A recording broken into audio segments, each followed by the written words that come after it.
your evening, get your time. If you guys are working hard all day, and to come here and spend time to develop your professional development is critical, and I appreciate your time.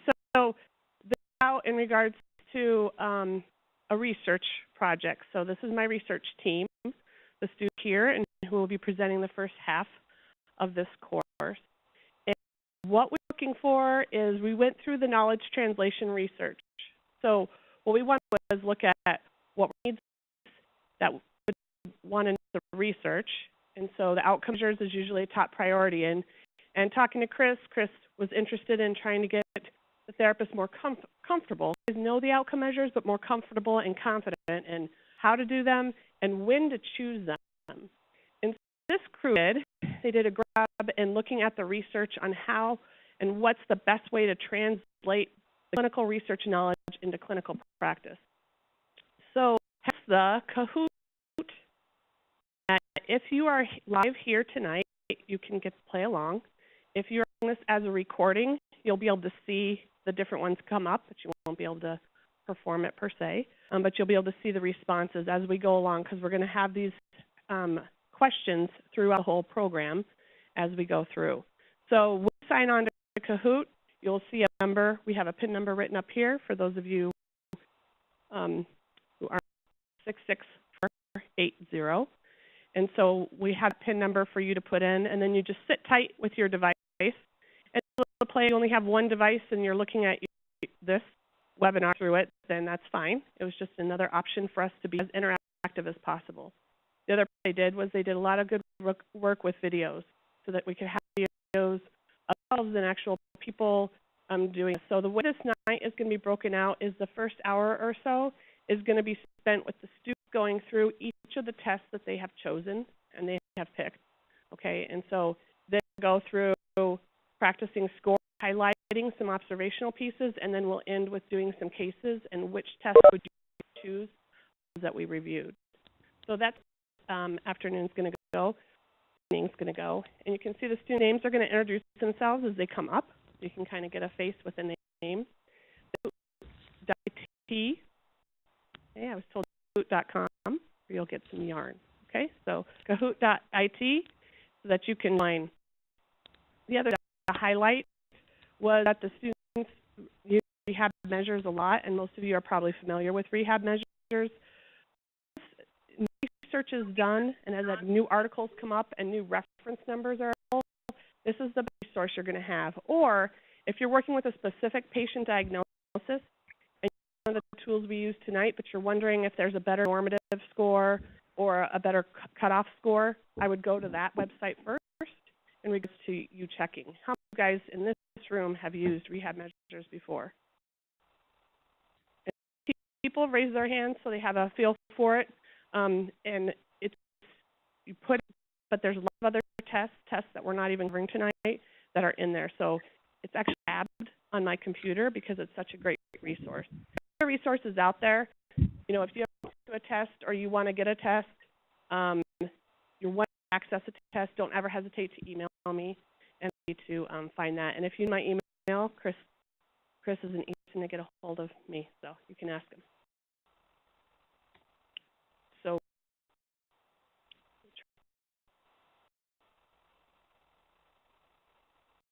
So we're switching with the okay, there we go. All right, muted so that we're all on the same page and everybody can hear okay. So we're going to look at 6 now. We picked 6 measures, both different potential impairments, a lot of the balance pieces, but we keep it kind of focused based off the research to truly cover those tests well and different pieces and to be able to be interactive. We really couldn't do more than that anyway. So there are other ones out there that you're probably using, but these 6 we covered a whole variety that you'll be able to utilize. So again, the students will review the actual test itself and pieces of it so that you can see it. Some of them know and be familiar with, but we want to highlight different components, and some of them you may not be as familiar with. And scoring some of the more complicated ones just on some various scoring pieces, and then about some cases. So we have 3 different cases of 3 different people that will show you them doing some functional activities and talk through, okay, which test what I choose based off how they're presenting when I look at them. And this is trouble with Chris, in regards to my clicker is not clicking. Okay, pass it off to Dugan, and he's going to get us started. Thank you. So, hi, Dugan, one of Dr. Mauer's, obviously. So, before my specific outcome measure, I'm just going to talk about a couple of statistics you guys need to know. I'm sure you either know or have heard of MDC and MCID. That's minimal detectable change and minimally clinically important difference. So, what's the numbers that you can look at to see how the patient's improving. Now, the first, the MDC, the statistical measurement, which tells whether the results of the is happened by measurement error as opposed to specifically the patient change. However, MCID is basically a measure of the limit of how much improvement needed to be important only to the patient. So the key word there. So we're going to use the MCID for goal setting in the future. The test I focused on is a 2-minute step test. It's a very test. Now, this is not a specifically balance-related test. It's actually aimed at aerobic performance. However, you can note a couple things that you'll see later in the case studies related to balance. So, simple test. You just need some wall space. You need a tape, a piece of tape to put on the wall, and a stopwatch to count the 2 minutes. This is designed for community adults, age 60 to 94. So, it's a high patients. So, test and have in mind. All for it, measure between the ASIS of the patient and the tele. Take half that distance, mark on the wall. You're going to ask them to march in place for 2 minutes, raising their knee above that mark. Count the repetitions of the right knee. So you're not counting every single march, only each time the right knee passes the line. Over norms for this test, broken down age group and gender. Now, I talked about rehab measures earlier. Unfortunately, this test is non-rehab measures. So, MDC or MCID for these tests. So this chart, don't miss it, but good to have as a reference for writing your goals for this because you're not going to be able to use that MCID for that. Note I want to make here is that a score less than 65 is associated with lower levels of functional activity. You might wonder why you're actually going to use this test. Well, it's easy to perform at home. Anyone can perform it. Training, consumption, so step test. So 2 minutes plus 10 seconds to set up. Well, patients with cardiorespiratory issues, I'm going to want to do this with them, but studies have shown that it's safe for patients with CHF and hypertension, so you guys should have no worries about performing it with them. This big yellow line right here, that's the most important thing for this. It's been shown as effective at measuring aerobic capacity as a 6-minute walk test. In a home care setting, you're not out of room to perform the 6-minute walk test. It's very difficult, and not to mention 6 minutes is a little bit longer than 2 minutes. So you're going to want to keep your functional outcome measures quick as possible. So in this room, actually used the 2-minute step test before. Okay. All right. Yeah. What kind are you working on?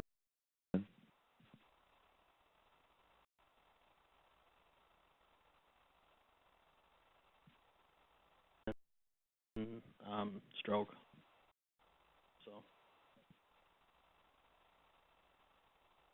So those you can use for this test. Pretty much there's no limitations to it other than anything that you might with a couple days status surgery, you're not going to do it. But for the most community dwelling adults, it's good for all of them. So if you were to perform this test, and I hope I've convinced you maybe once or twice you might do it, how do you go about monitoring the patient during the test? I'll give you a colorful sheet on front of you that might be one idea.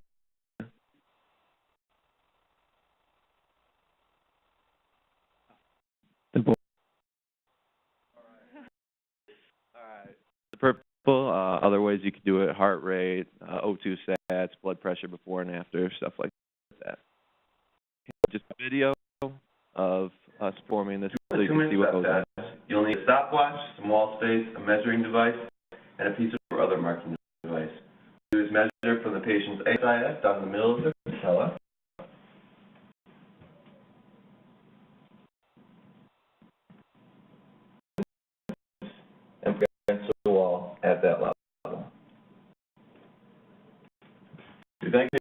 march in place, bringing their knees above the tape mark with every repetition.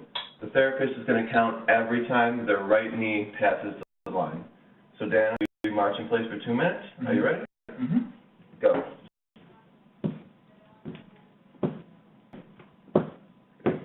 After you have a good idea of the patient's aerobic capacity, if the patient has balance issues, it is acceptable to put a chair next to their left arm for them to use for balance. So the last point I want to make before I hand it off to the next speaker is that the reason they are able to use their hands against the wall is because this is not specifically a balance measure.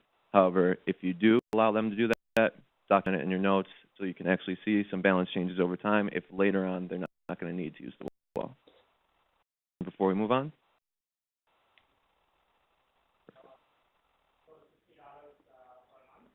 My name's McClana. I work on the function and test. Have anybody in this room used the function and sitting test before? 4 or 5. Daddy.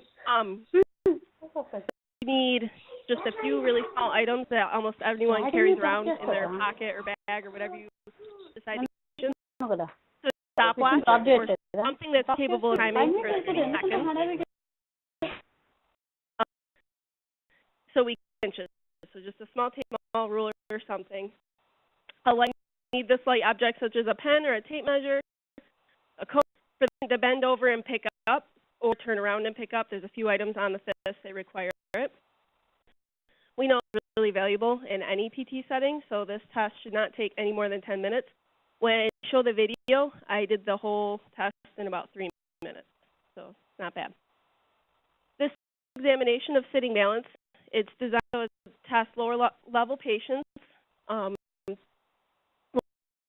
The entire test is performed with the patient sitting, so there's no for them to get up, walk around, navigate any obstacles. And it uses 14 functional everyday activities. So you'll see the score sheet there. Each item is printed up on that score sheet, and it requires the patient to just sit, turn their head. There'll be some images in there that they won't be expecting, bending over, picking up objects, just normal everyday things that I would be able to do while sitting in a chair. So like I said, it's a lower level test, so it's appropriate for lower level patients who you might think are going to have problems with sitting or moving around in a chair. Slow patterns, so if someone has poor motor planning or just to be safe up and walking around performing their tests, it would be perfect for this test. Anyone you're concerned about their safety or if they're going to become impulsive and you're just not really ready, especially during an initial evaluation, to get them up and doing some other things, this would be awesome. It's for lower level patients who do other higher level tests, such as the 2-minute step test I just talked about, or the Berg that we're going to talk about later. Be able to follow simple directions. These directions verbally, but if you have a hard time understanding verbal directions, you can actually demonstrate the directions for the patient, so they have a better understanding of what's expected. The directions are simple and easy to follow. They're typed right out on that sheet, on the score there. It's to perform. The first time I did this test, I was a first-year PT student. I really didn't know what an outcome measure was. We were in the clinic, and I was prepared, like had an out, and I walk in, and my CI is like, "Hey, your patient's not coming. You have a new level wheelchair-bound patient." I had no idea what I was going to do.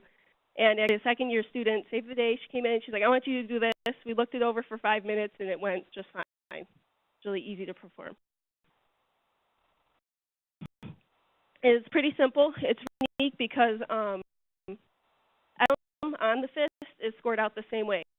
So it's a criteria from 0 to 4. A 0 indicates that the patient is decent, meaning they can't perform the test without complete assist from, or they can't even complete the test at all, even if you're helping them. A 1, that the patient needed assist of any. So you make sure that you document the level of assist that you provided, whether it's mod or max. A 2 required some upper extremity support. So sometimes you'll see a patient forward and catching with their arms, or when they do twist, they're going to use their arms to kind of power the body to move through the test. successfully complete the entire item without any of your help, but maybe a verbal cue. So if they use hands, you're allowed to tell them, you know, don't use your hands. So you can try it again without using your hands. It isn't quite as safe as you think they would be. You can remind them, you know, slow down, take your time. That would indicate a 3. Is completely independent. They perform the test item exactly how you would expect them to do it, and their safety and speed were all normal. And I mentioned before, talking scoring is before you start each item, you want the patient in the standard sitting position.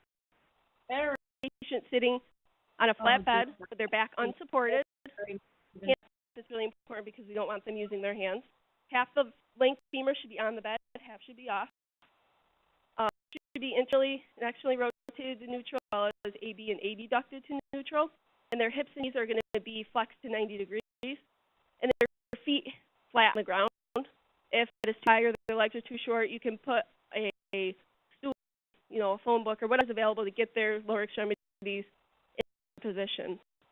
And then ET are going to position yourself. You have room for the patient to perform the test without you being in the way. You're going to see in the videos I'm kind of in the way of the patients, but I was trying to stay clear of the camera angles so you guys can see what's going on.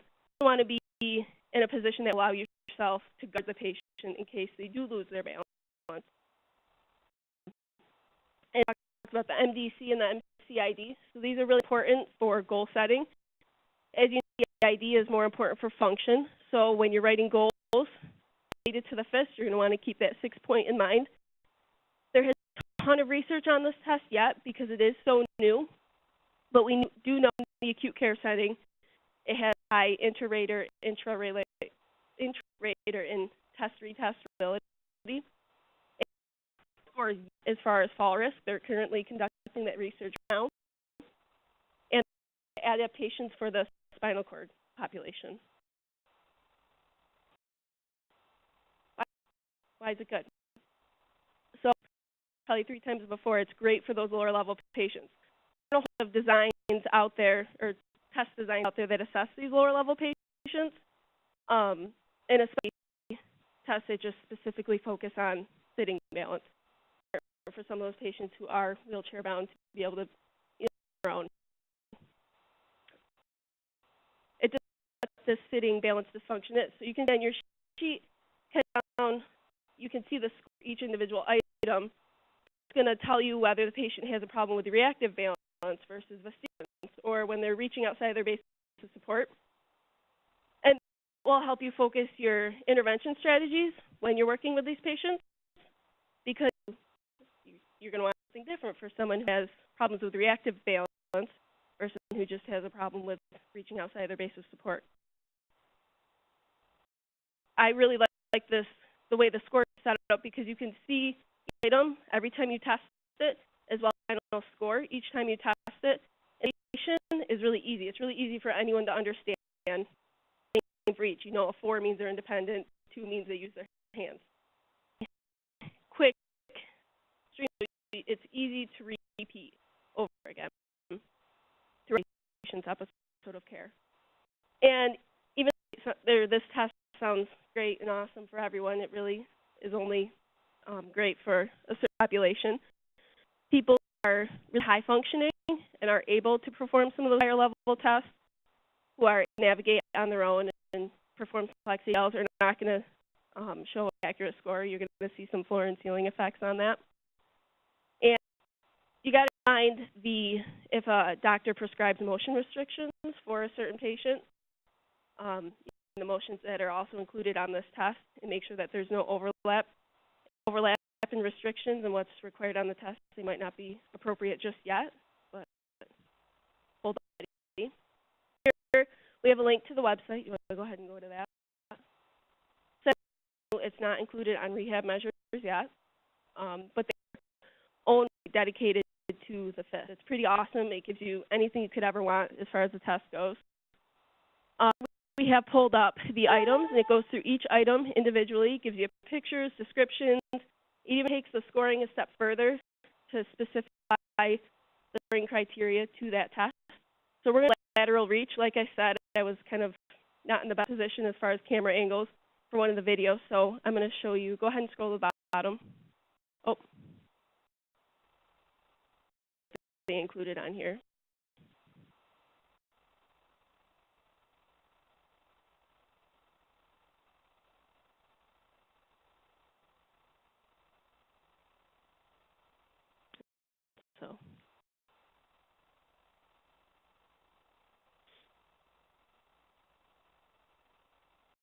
So the most score, they'll show you how it's done with a perfect score of 4, and then they're going to take a score and show you what it might look like.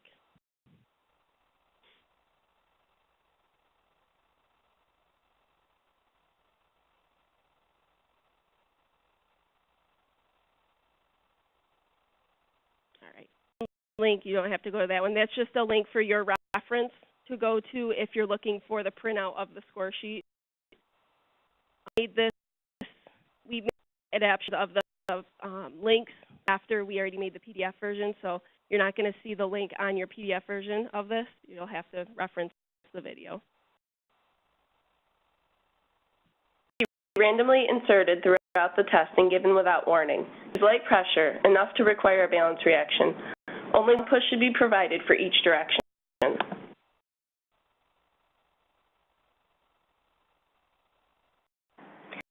Instructed to sit tall with your hands in your lap and timed for 30 seconds.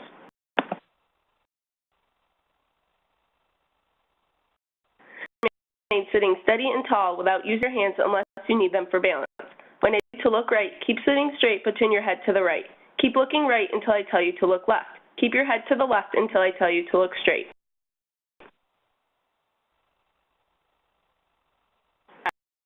Eyes and remain sitting still with your hands in your lap.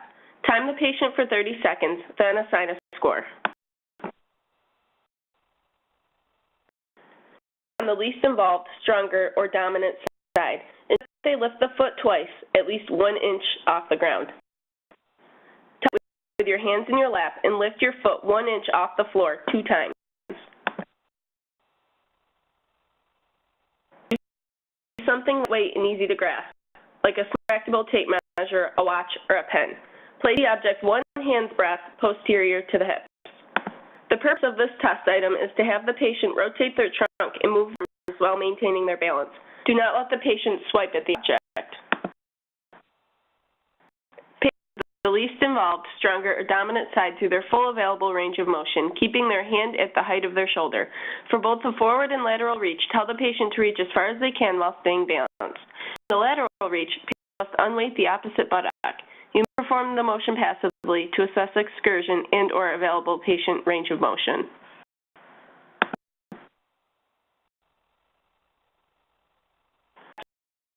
Use something lightweight and easy to grasp. Place the object between the patient's MTP joints. Your hand may be used to pick up the object. Measure to ensure 2 inches of movement. Tell the patient to move 2 inches without using your arms. During the scoot, the patient may move in their preferred direction or to the stronger or less involved side.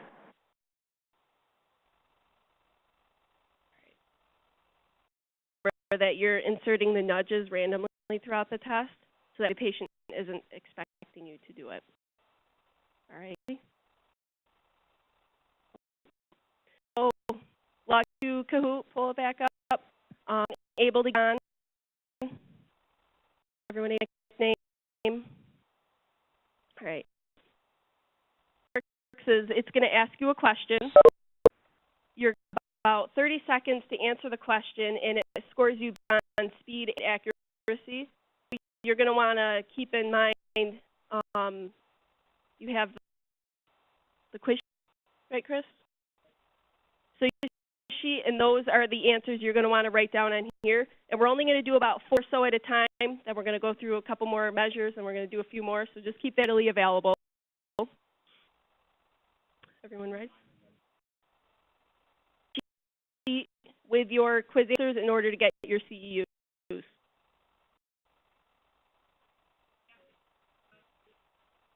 You want to play the game? Go ahead, Kahoot, but you don't need to. It's just on. How remotely?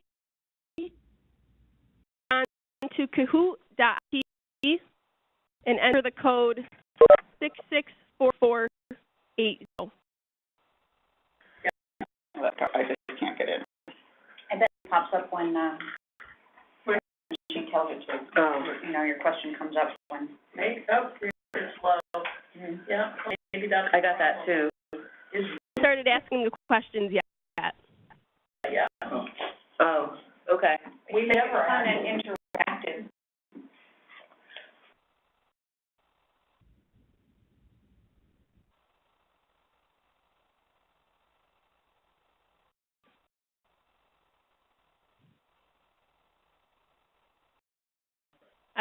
All right, so here's the first question. Hold on.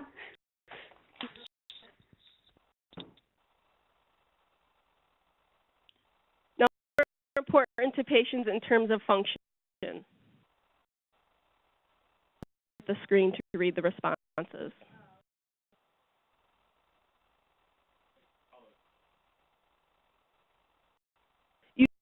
To get the CEUs, you just have to answer on your sheet.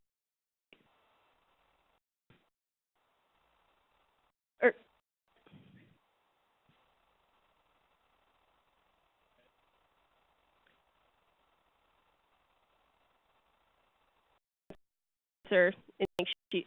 So we need is more important for function when we're looking at those scores. The NDC is more important just for looking at statistics.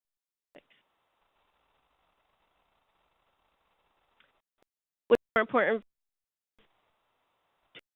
Function. We know that's the MCID in terms of function. All right. Oh. Okay. Now, diagnosis, would the step test be least appropriate?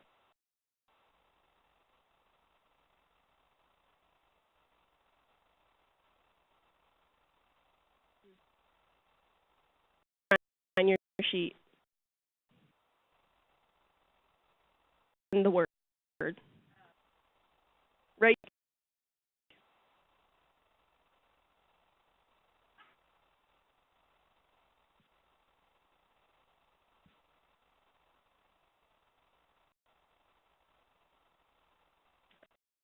Most right. Dugan, you want this one?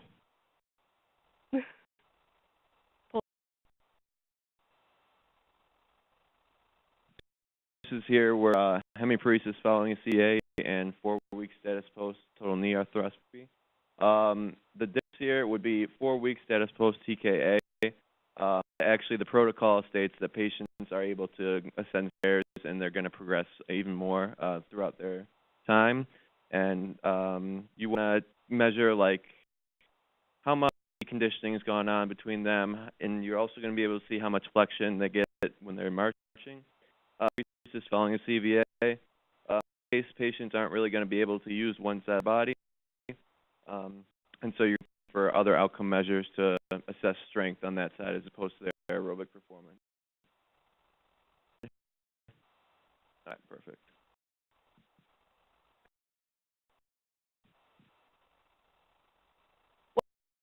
To the 2-minute step test. When you decide, fill it out on your sheet. Right there is also acceptable. Words.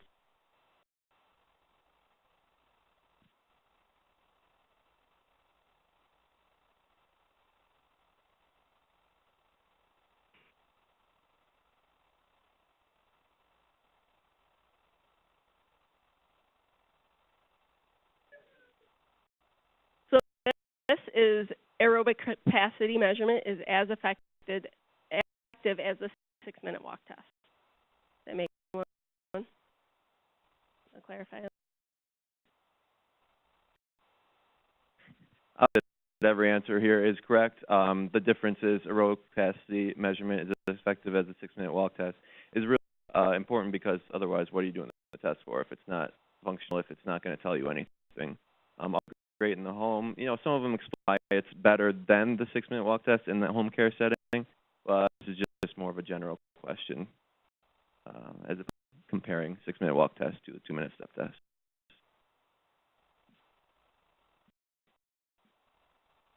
The lead, wherever Karen is. 4, what piece of equipment will you need to complete the function and sitting test, or the FIST?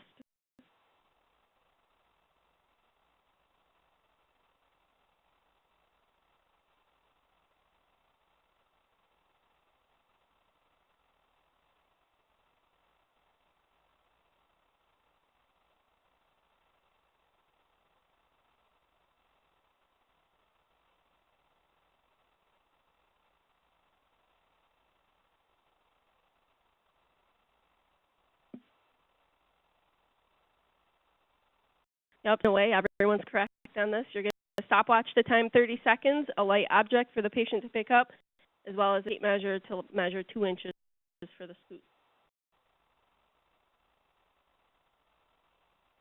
A new winner, new lead. Number, which type client would receive the most benefit from the administration of the FIST? Remember, few words, or the few words, like, sheet.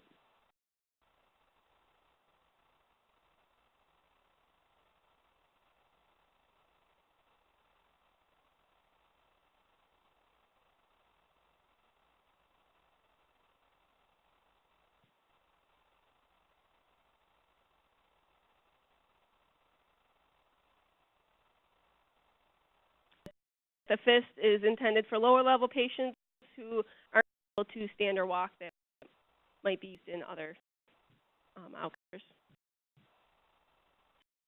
We're gonna come back to it. So we're gonna move. Oh, sorry.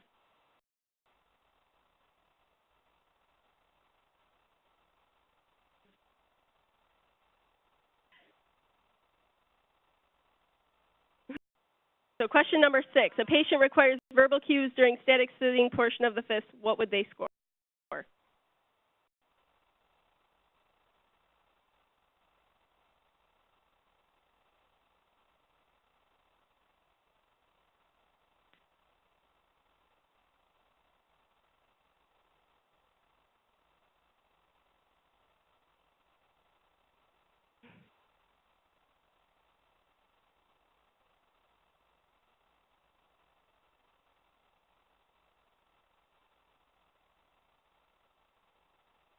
Nice.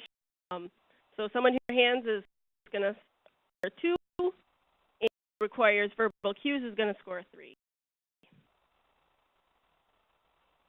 For this round of Kahoot, stay logged in. We're going to come back to it. Okay, your scores are going to stay the same. We're going to have a few more rounds, but first we're going to do some more outcome measures.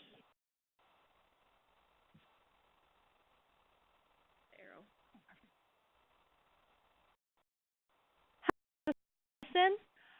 The next one we're going to talk about is gait speed. How you guys have done an outcome measure testing in gait speed?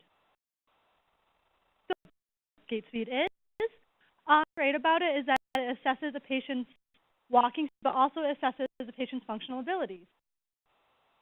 So, it is a 10-foot piece of string or longer with 1 foot marked off at each end, and then just a clear open space to do this test in. Test for it would be patients that are older, patients with a hip fracture, and then CHF. This test is that the patient can use their assistive device in order to test gait speed. This is 0.43 feet per second. Individual to walk at their preferred speed or at a faster walking speed, depending on therapist instructions, to the strength. When the patient reaches the first 1 foot mark, and then the timing will stop once the patient reaches the second 1 foot mark. One thing to be careful about is that if you're guarding the patient or walking with them, you don't want to pace the patient and them walking at your speed, but they're walking at their own speed.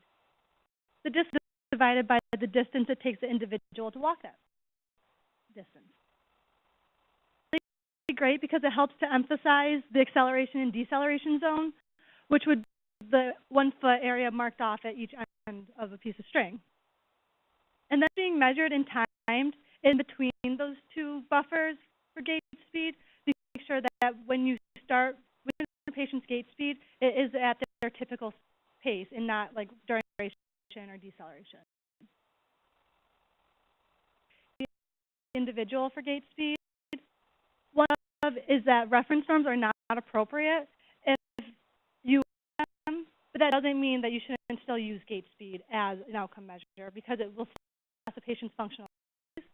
And if you do it and you have to guard them, all you have to do is document that they needed min or mod assist type of thing.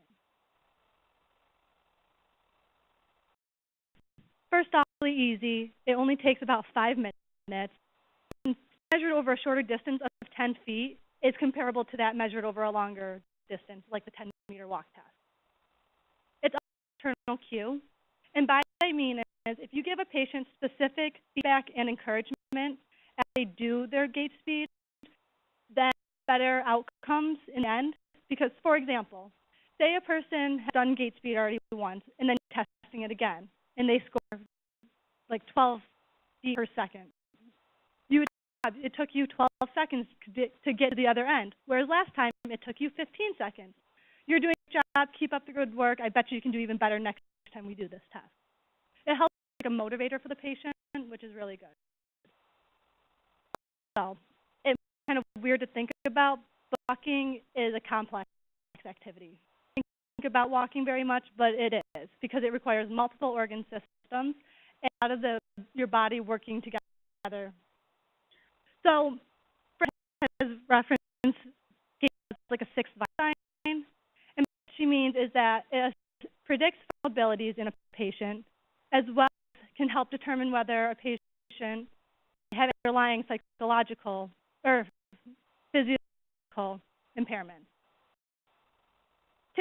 Greater than 1 meter per second is at a lower risk for poor health-related outcomes, and healthier aging adult, whereas that's less than 1 meter per second, with high risk for poor related health outcomes, a higher mortality rate, and then just regular functional disability. So major risk factor for difficulty in other domains, a decline in gait speed is normally one of the first early in the disabling process. Video on gait speed. Needed to test gait speed is a stopwatch and a 10-foot piece of ribbon or string with 1 foot marked off at each end. Stand at one end of the string and walk at their normal pace to the other end. Timing will begin as the patient walks past the 1 foot mark in the beginning, and then timing will stop as the patient walks past the 1 foot mark near the end.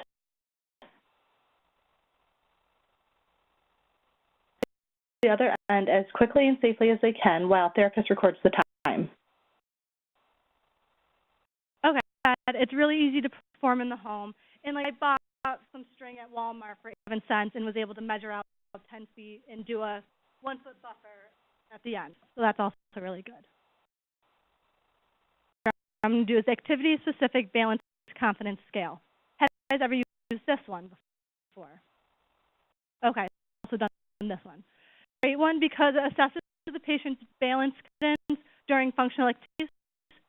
And equipment for this is the question and a writing utensil. The for this one would be community dwelling older adults, 65 years and older, patients with Parkinson's disease, and patients that have suffered a stroke. Self-administered or administered with the therapist, research supports that there's no difference between the outcomes and the percentage the person will score if it's scored with a therapist. And then to determine the patient's score, all you do is you add up the patient's score and then divide it by 16 to get the average of all of the numbers. This one's a great one to choose because not only does it assess a patient's balance confidence, but it's also getting mainly to the component of fear of falling. And fear is highly correlated with falls and predictive of falls. Physical measures of falling are predictors of the falls than any physical impairment or physical measure that can be done. As you'll see in a couple minutes in the video, patients may need to be redirected to the question. And by that I mean is if they have functional activity before, they may not know how to do that. And at that point, you as the therapist would say, how confident would you be if you had to perform this activity, and see how they score for themselves. The other thing to keep in mind would be threats to validity. And this is more along the lines of the patient's environment and situation. For example, say you were handing the patient the questionnaire right now in the nice summery springtime. Like, how confident are you to walk across an icy sidewalk? Might be a situation where the patient might not think about that too much and might not actually have a better grasp of how they feel in that confidence. If they did this in the wintertime, if they had to walk down to their mailbox, they would understand how confident they would feel walking across an icy sidewalk. Can be addressed through balance training exercises. By addressing the patient's balance, they will then hopefully gain more confidence with that, and your fear of falling will decrease and be less likely to have a fall. Causes to be knowing about would be less than 50% is typically seen in a home care setting, and then less than 67%, if a patient scores it, would be something you would see at risk for falls or predictive of falls.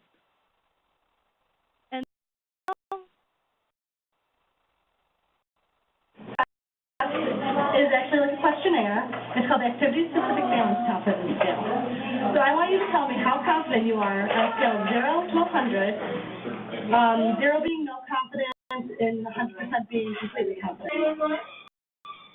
How confident are you to stand on your tiptoes, reach for something above your head? I never stand on a chair. Reach for anything. I can't lift my legs high enough to get on the chair. Okay, and how confident would you be to stand on the chair? No. How confident are you when you walk in a crowded mall where people are rapidly walking past you? Never in a crowded mall. Very rarely go to a mall. And when I my children will push me in a wheelchair, and I'm confident that way there's someone around me. Okay, well, what if you were walking? How confident do you think you would be? No, I wouldn't be walking.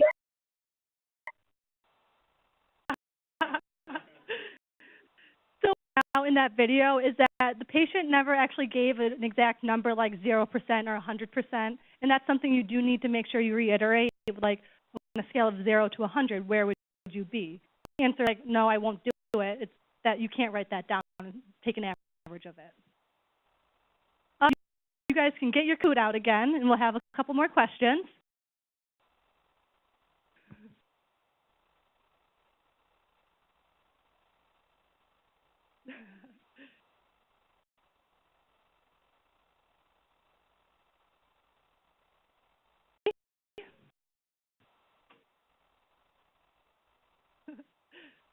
Go ahead. We're starting the Gait Speed 10-foot walk test.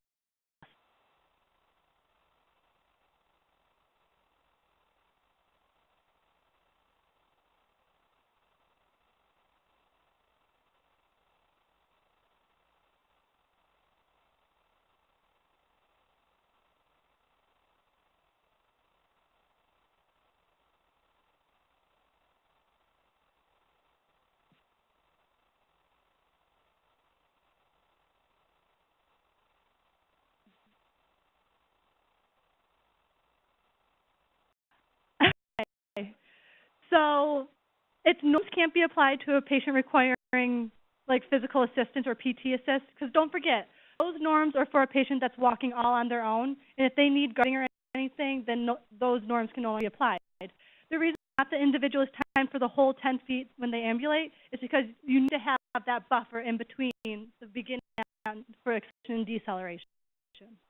That's to get the patient's actual gait speed.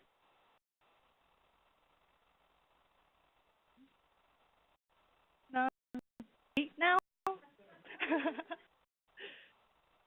a class Gait Speed Test in 1.2 feet per second. What level ambulator are they?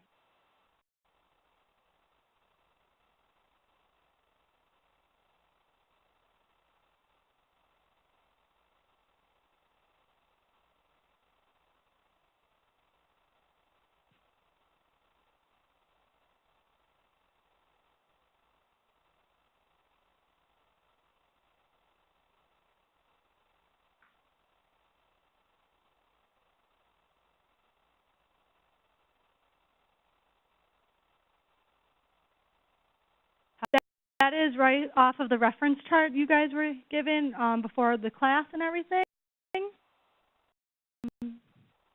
Yeah.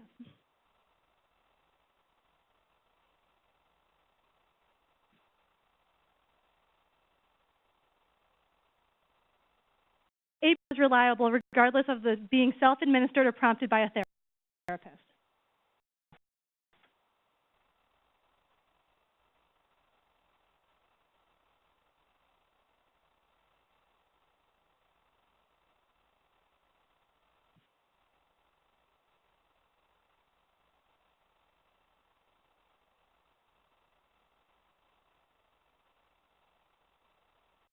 As I mentioned before, being self-administered or being administered with the therapist support that it doesn't matter which way it's done, and outcomes are about the same.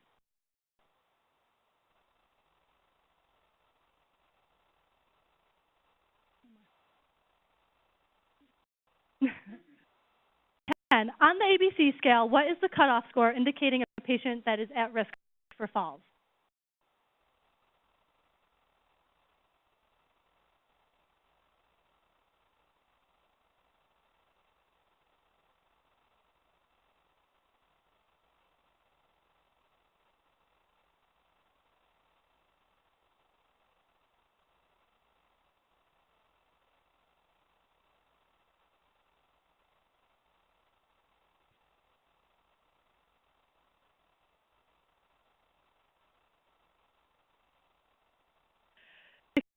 %, would be a patient that would be higher risk for falls and predictive of future falls.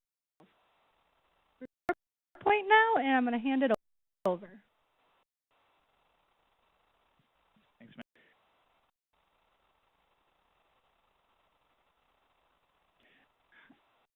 And I'm going to be covering the 30-second sit-to-stand test. So how many here have used the 30-second sit-to-stand test or like a variation of the sit-to-stand test? Okay. Okay, pretty much everybody. Yeah, this quick, easy test that I think the majority of you should be using with most of your patient caseload. So the equipment needed, it's very limited. All you need is a chair with a back, watch, and wall space. The wall space is just going to be for the chair being up against something so it can't slide out from underneath it. Just put it up against a table or something that's really not going to move. The patient population and the research that's been done using this test and validating this test is directly correlating to the home care setting, as it's the elderly, about 60, 65 older, so that directly correlates to the home care setting. And one common thing that you can see between these studies that are the main ones validating this test is that it was done in ambulatory patients.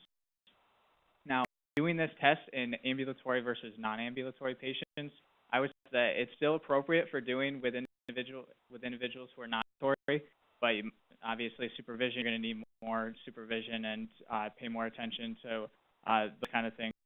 And then directions test, simple. You're just going to need the patient, if they can, to fold their arms across their chest, feet flat on the floor, scoot forward the chair so their back isn't up against the back chair. Have their feet, they can stagger them if they're going to need, when they stand up, a little bit of balance support to have a wider base of support. And this is going to start when the tester says go. So one thing I'm going to identify throughout going through this measure is that you really need to be consistent with what you do. So the research did mention that you want to start the test when the tester says go, but you decide that it would be better for you and easier for you to measure if you are starting the test when the individual just rises up off the seat and when their butt clears the seat. You just need to be consistent with that and make sure that you're doing that and documenting how you're doing it.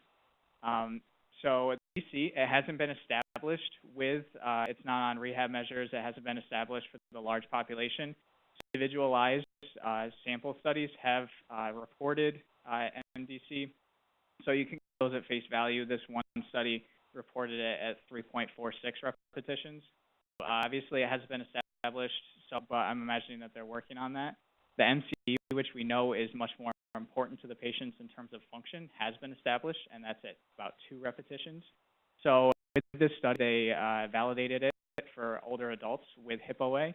As we know, the majority of individuals who are greater than 60 years old have hip OA, so you can kind of get this to the majority of your population. And this should be in the forefront of your minds when you're thinking about making goals for your patients. In this test, the amount of repetitions that you're getting in 30 seconds but how you get there and how you start the test and how you end the test is really critical to how you're scoring it and how potentially another therapist could score it. It relates back to the consistency you have when you're doing this test. The researchers that created this test, they mentioned the fact that if a patient is greater than halfway up when the 30-second time limit hits, they could count that as a repetition. So these are the individuals who created these norms and created these cutoff scores. So you need to take into consideration when you're doing these tests. But for you, the therapist, you may think it's kind of hard to know exactly where halfway up is for this patient, that right every single time. So if you're being consistent and you know that you're only counting the complete repetitions that your patients are doing, okay, you need to document that and just know that you're keeping it that way over time. So technically, the people that established this outcome measure said that if a patient uses their arms, then they would score a 0 on this test and it's invalidated. But I would propose to you guys that it's very appropriate for somebody who's going to use their arms. You just really go back to what are you working on with this patient. If they're using their arms extremely, if they're using max upper extremity assist on their own, maybe not focusing on the repetitions as much. Maybe you're focusing on decreasing their upper extremity assist and focusing on the extremity muscle groups more than just on their upper extremity muscle groups, which could be shoulder problems down the road or something like that. Here we have the norms for you. The norms have been validated by that study for these age groups, but more importantly is this chart there on the bottom right, which is the cutoff scores for functional independence. The study validated that individuals for those age groups, any score below that level, they had a steep decline in functional independence. So this really goes back to goal setting again. And what are you focused on? Obviously, you want to look at the MCID and make sure that you're showing that clinical and functional difference. I propose to you guys that it would be much more important to focus on these cutoff scores for functional independence, really go with just making sure that they're in the same bracket as their age group. So much more important when you're making your goals. Obviously, the test is going to identify functional lower extremity strength, but it can identify multiple other factors, like the lower extremity range of motion, the endurance, power of the individuals, amongst other factors. Basically, this test, if an individual needs a ton of cueing, maybe you need to demo this for the individual. It could take up to 5 minutes, but you really shouldn't be thinking that this could take more than 2, maybe 3 minutes max. So, and like Maddie was talking about with gait speed, if you're able to document this and show it to a patient over time, this can be an easy external cue and motivator for them. No, man, I did this many repetitions, I really want to get to this many. Or just showing them, maybe even writing it in their home somewhere, if they have a whiteboard on their, somewhere writing it, so they can every day and really take an active role in their rehab process. One thing is when you're doing this test as an initial assessment, you want to give the patient as much cueing as they need to make sure that they're safe, obviously. But I would pose to you all very important that you could do, sorry about that, give them less cueing the next time you do it, because that's really going to show you what are their tendencies when they do this on their own and they're not cued to do everything. What are the tendencies at home? How are they going to get out of a chair? It's really going to show you as a therapist what you need to specifically work on. The high inter-rater reliability of this test only contributes to the fact that it's beneficial for home care, because if an individual is going to be treated by different therapists throughout their rehab process, the change that is experienced on this test, you know that it's due to the individual experiencing that change rather than just a testing error between two therapists. And criterion validity compared to leg press performance, this relates back to functional lower extremity strength. That was a study that they compared performance on a 30-second sit-to-stand test to 1 rep max leg performance press, and there was high correlation between those two values. So just showing you how good this measure is at showing lower extremity strength. Obviously, the version of this test is it was a variation of the 5-time sit-to-stand test, which some of you might use. The 5-time sit-to-stand test, which is a very good test in its own right. Not really going to be talking about it a ton, but the reason that these researchers created the 30-second sit-to-stand test was because there was floor effect with the 5-time sit-to-stand test, which means that individuals who were so low level that they couldn't get to those 5 repetitions that they needed, there really wasn't a good test for them to measure their lower extremity strength. So they weren't able to really do this test. So the individuals that created the 30-second sit-to-stand test, just that they needed to do a time test and just see how the individual did that rather than focusing on repetitions. Obviously, very good thing for some of your patients if they want to focus on increasing their power. Time sit-to-stand test, it shows how quickly they can do that. If you want to work more on endurance, you could also do a 60-second sit-to-stand test, showing how they do over time, and you can really get a good idea of how tendencies or compensate that they're gonna show as they get fatigued. Actually, before I get to that last point, I'm actually going to have everybody. We're going to do some sit-to-stands seconds because I think it's really important for us as therapists to with our patients and know what they're going through when we have them do a test like this, because obviously 30 seconds, that's not that much time. Actually, that much time when you're doing an activity like this. Everybody, if you can give yourselves a little bit of space. Participate too. Get some exercise. We're halfway through. Oh, Chris is calling out JJ for her to do it too. I guess we got to bring a chair. We got to bring a couple chairs here in front.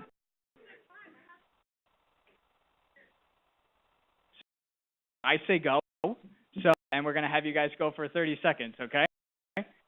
So, when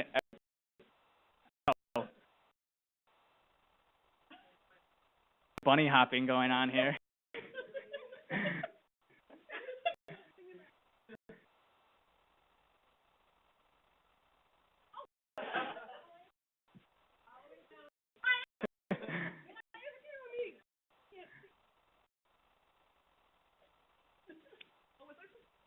Yeah.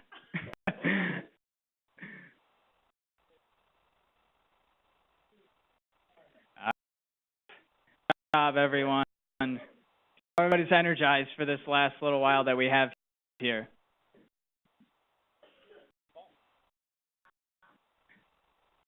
Can someone tell me, we talked about this with the 2-minute step test, but what would be one of the best ways that you could monitor a patient? Like what right now would be one of the best ways you could monitor a patient before, during, or after this test? Getting some Borgs getting held up for me. That's definitely a great one. I would say you could also do, depending on the patient, heart rate, blood pressure, O2 sat, any of those things are great. And I would post to you all that it's important for you to not only document those, but potentially even integrate those into your goals. Because it's a good example of how the individual's body is responding to doing these tests rather than just doing repetitions or using assist. So giving a good overall picture of how the individual does this test. So, do you have any questions about this? Yeah.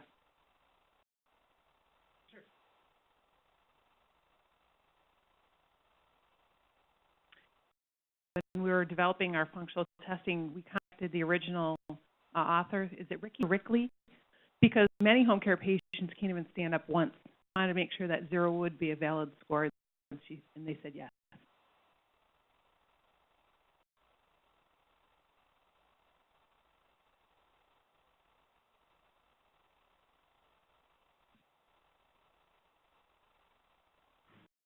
Can be done anywhere in the home. All you need is a chair and a stopwatch.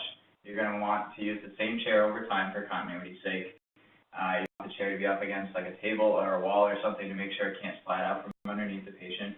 You want the individual to have their feet flat on the floor, and you're going to want them to scoot forward in the chair so their back isn't up against the back of the chair. You're going to want them to fold their arms across their chest, and then what you're going to want them to do is come all the way up into a hip extension and then go all the way back down and touch the seat as many times as they can in 30 seconds.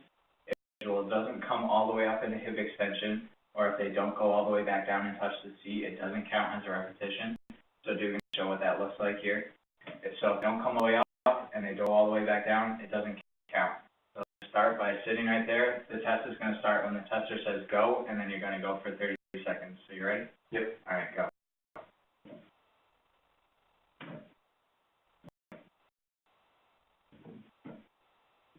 And then for 30 seconds to see how many repetitions the individual could get. All right, now, I know you're all paying attention now. I'll be talking about the Berg balance scale. It's the last one we're talking about, so just hang in there. Anyone heard of the Berg balance scale before? Used it before? Are you really confident? The people who use it really very confident with it? Or raise their hand. So what is the balance scale? It's designed to test static balance and fall risk. The test itself is comprised of 14 subscale tests. tests, each ranging from a score of 0 to 4, for a max score of 56. And we've provided a Berg balance scale for everyone here. If you want to take a look at that.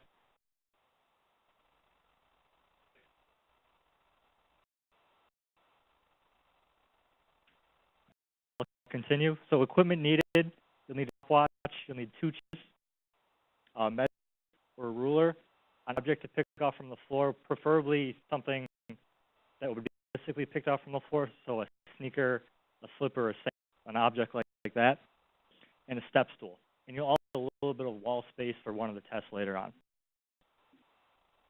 For the what I really want to emphasize here is you can see different age ranges and you can see different diagnoses. So this really pretty much sums up most, or if not all, patients that you see in the home care setting.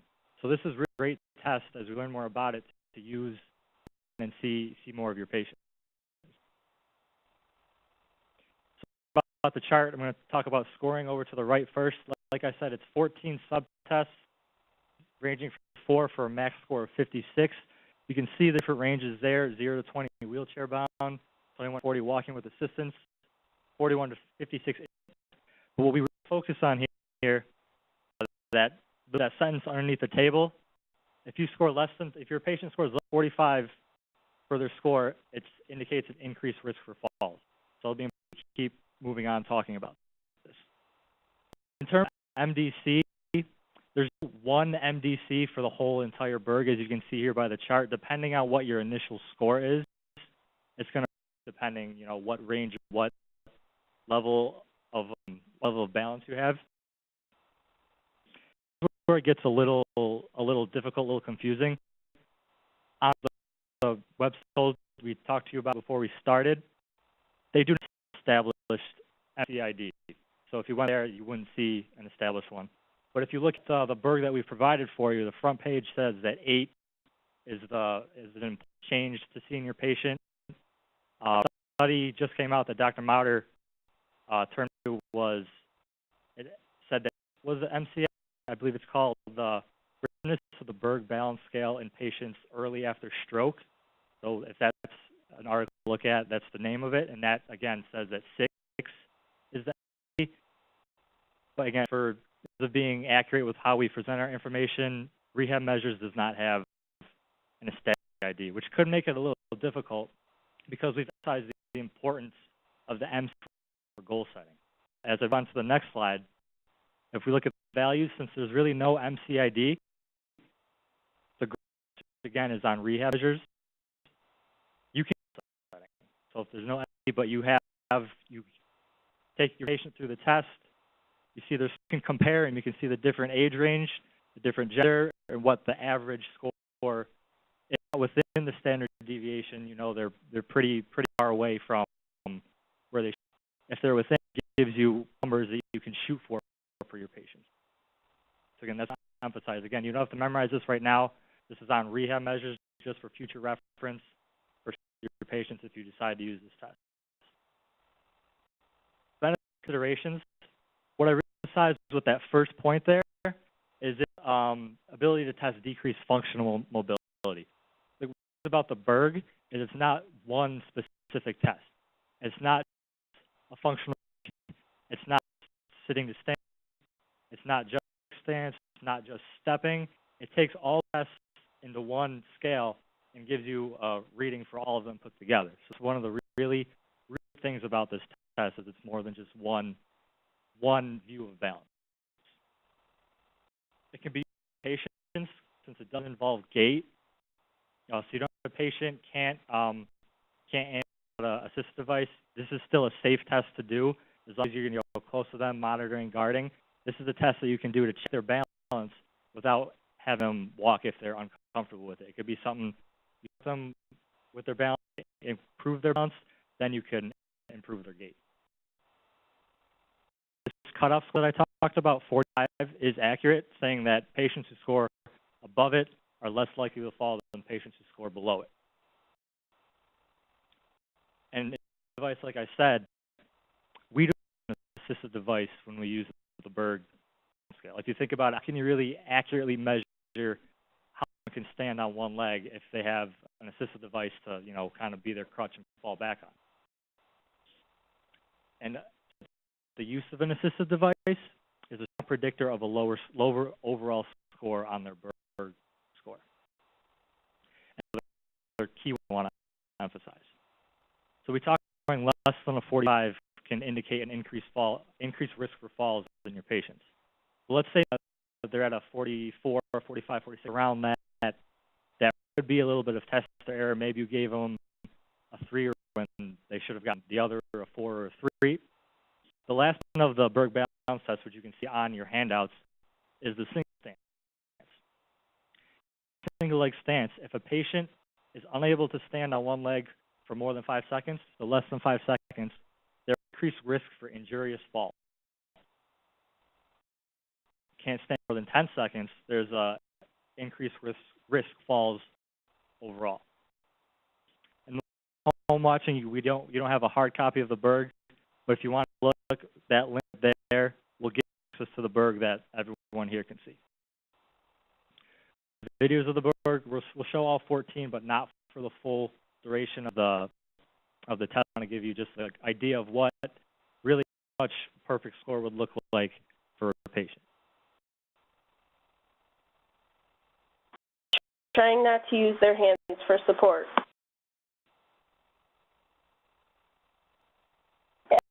For 2 minutes without holding on.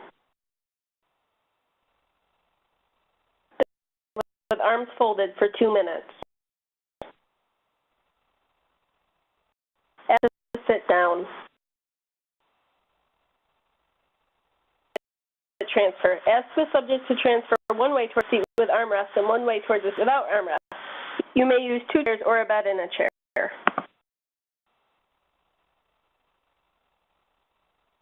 Close their eyes and stand still for 10 seconds.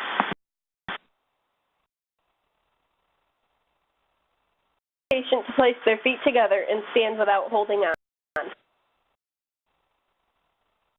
Your arm to 90 degrees. Stretch out your fingers and reach forward as far as you can. The examiner places a ruler at the end of the patient's fingertips when their arm is at 90 degrees. Fingers should not touch the ruler while reaching forward. The recorded measure is the distance the fingers reach while the patient is in the most forward lean position. When possible, ask the subject to use both arms when reaching to avoid rotation of the trunk. The patient's feet and ask them to pick it up. Look directly behind you over toward the left shoulder. Repeat to the right. The examiner may pick an object to look at directly behind the patient to encourage a better twist turn.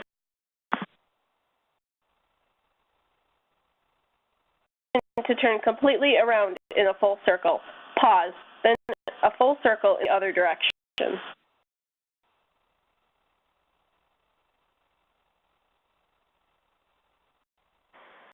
Place alternately on the step or stool. Continue until each foot has touched the step or stool 4 times. To place one foot directly in front of the other. If the patient cannot place their foot directly in front, instruct them to take a larger step so that the heel of the forward foot is ahead of the toes of the other foot.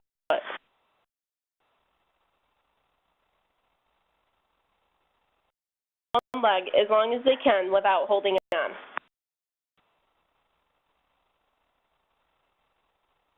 It wasn't the functional reach part of that test. I know it says in the description that you would have them place a ruler and then reach forward as far as they can. The ruler, if you or maybe you want to be close to your patient, just make sure they don't fall. You want to put safety at the. You just looks like we did in the video. Place one hand is, have them reach, and you can place the other one at the end of their furthest reach, and then measure it there. Before we go about the Berg.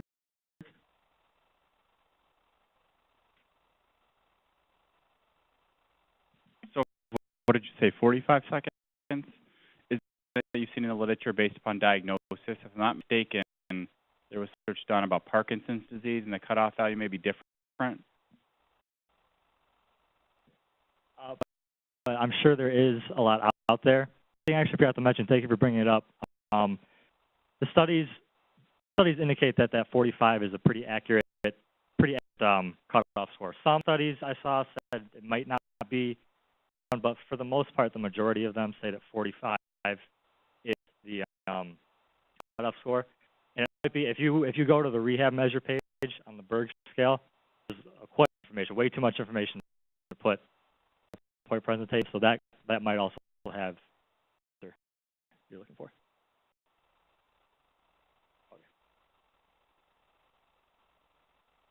All right, this is our last round, I believe, of Kahoot. So who's all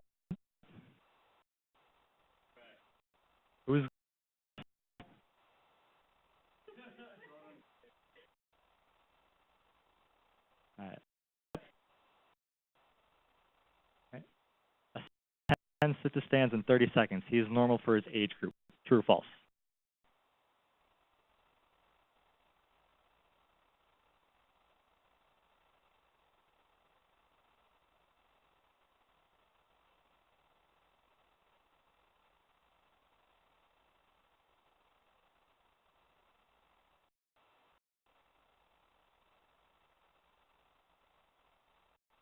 All right. Clarify anything or say anything or any to that? No? All right. Yeah, to make sure you get credit. Next. What's an increased risk of falls?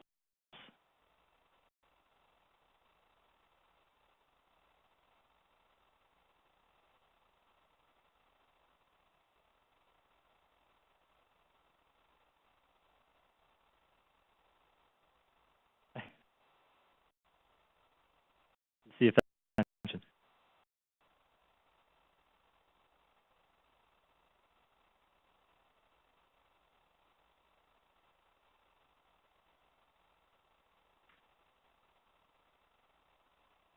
All right, good. Most of you were paying attention. And emphasize again here that along with this cutoff score of the single leg stance, how less than 5 seconds, we put increased risk for injurious falls, and then less than 10 seconds for overall risk of falls. That's another score to look at when you're trying to classify what the fall risk of your patient is. What sit-to-stand test will result in voiding of a repetition?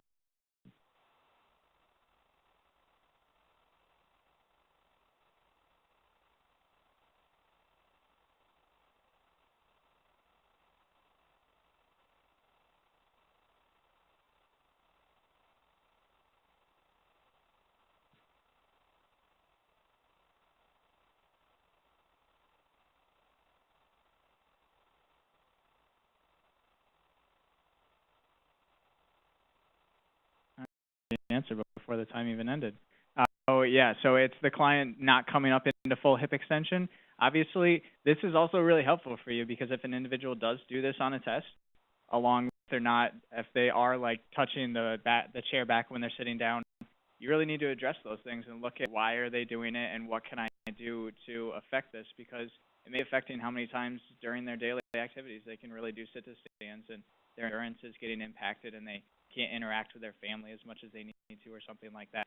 So, yep, it's not coming up into full hip extension. So the last question. So, I don't know if anybody's got to catch the lowest that they can. True regarding the Berg balance scale.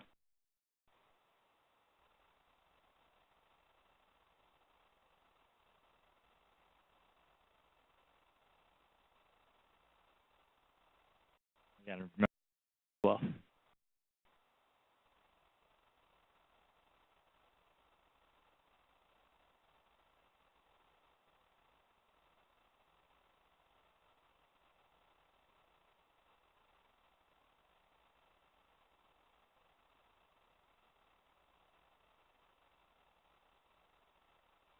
Again, this is just, if you want to, this is all was PowerPoint. If you want to know this is what you need, again, it's on Rehab Measures.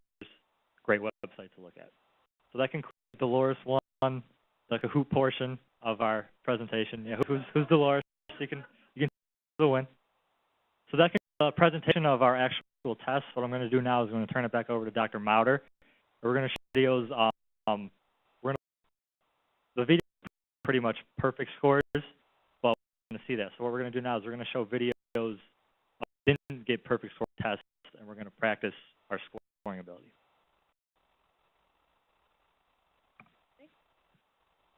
Patient to stand. Okay, was it?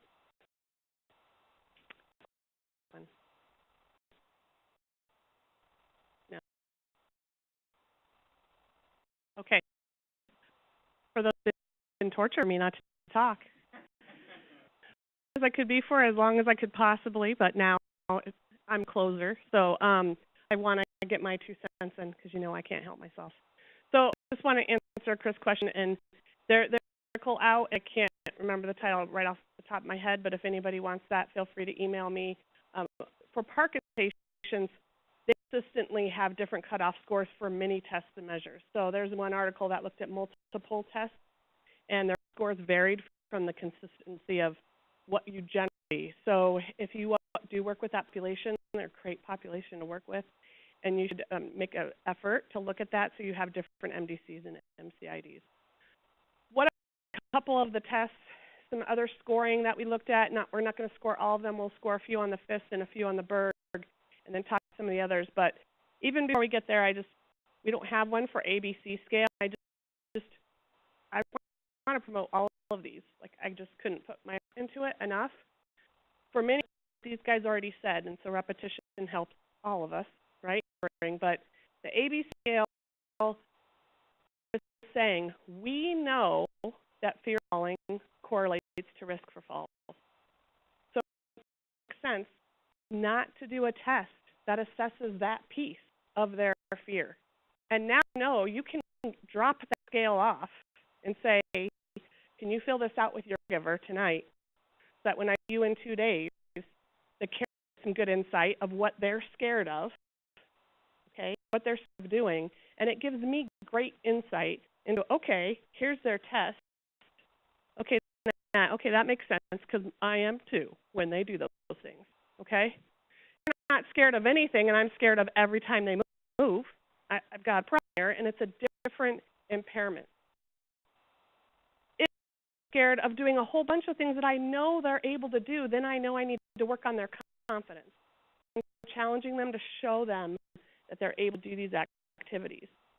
Have a cutoff score. When we talk about fear of falling, a lot of these measures have a cutoff score. But remember, not one measure is going to identify someone at risk for falls. You need more than one. The research says 3. And gait speed to ABC, okay, to a single leg stance if I can't get to the whole Berg, okay, for the whole component, and to look at that as a big picture and some individual pieces. It's critical for us to address one of the most important things, and that's their falls. And if it's a picture, then just one cutoff score. So I really want to emphasize those components and really that, yeah, some of the ABC is strange, and I loved the video.